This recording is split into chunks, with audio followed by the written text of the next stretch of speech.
সৌজন্য সাক্ষাৎ করতে ইসলামী আন্দোলনের আমির মুফতি সৈয়দ মোহাম্মদ রেজাউল করিমের সিদ্ধেশ্বরের বাসায় যাচ্ছেন বিএনপি চেয়ারম্যান তারেক রহমান। সেখানে আছেন সহকর্মী কামরুল হাসান। সরাসরি যাচ্ছে সেখানে।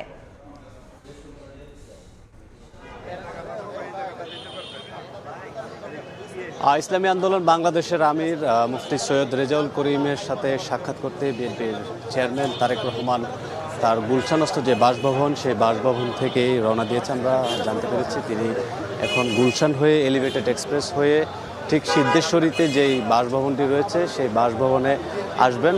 ইতিমধ্যেই তার গাড়িবহর রওনা দিয়েছে। আমরা যদি একটু এখানকার সার্বিক পরিস্থিতি আপনাদেরকে দেখে, আপনারা নিশ্চয়ই দেখতে পাচ্ছেন বিপুল পরিমাণ নেতাকর্মী সমর্থকরা এখানে অবস্থান নিয়ে রেখেছেন। এখানে ইসলামী আন্দোলন বাংলাদেশের নেতাকর্মীরা রয়েছেন, পাশাপাশি বিএনপি ও তার অঙ্গ সংগঠনের নেতাকর্মীরাও অবস্থান নিয়েছেন। পাশাপাশি নিরাপত্তার জন্য বেশ কড়াকড়ি আরোপ করা হয়েছে। আমরা দেখতে পাচ্ছি বিপুল পরিমাণ পুলিশ সদস্য, র্যাব সহ বিভিন্ন আইন শৃঙ্খলা রক্ষাকারী বাহিনীর সদস্যরা এখানে তার যে নিরাপত্তার বিষয়টি সেটি নির্বিঘ্ন করার জন্য ব্যবস্থা নিয়ে রেখেছেন। আমরা পুলিশের সঙ্গে কথা বলেছি। পুলিশ যেটি বলেছে যে সর্বোচ্চ নিরাপত্তা প্রস্তুতি নেওয়া হয়েছে এবং নিরাপত্তা ব্যবস্থা এখানে জোরদার করা হয়েছে। যদি একটু জানাই, আপনারা জানেন যে আগামীকালই নবনির্বাচিত যেই সরকার তার শপথ গ্রহণ অনুষ্ঠান অনুষ্ঠিত হবে জাতীয় সংসদ ভবনের দক্ষিণ প্লাজায়। সেখানে একটি আড়ম্বরপূর্ণ অনুষ্ঠান হতে যাচ্ছে এবং যেটি দক্ষিণ প্লাজায় অনুষ্ঠিত হবে এবং এটি দেশের ইতিহাসে সর্বপ্রথম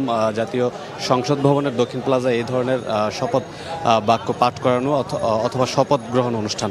এবং ধারণা করা হচ্ছে এই যে আজকে যে আমিরের সঙ্গে যে সাক্ষাৎ এবং সেই সাক্ষাতে তাকেও আমন্ত্রণ জানানো হতে পারে তারেক রহমানের পক্ষ থেকে।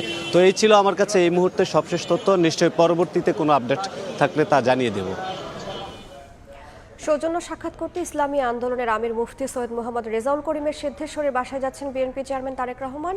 সেই খবরই জানাচ্ছিলেন আমাদের সহকর্মী কামরুল হাসান।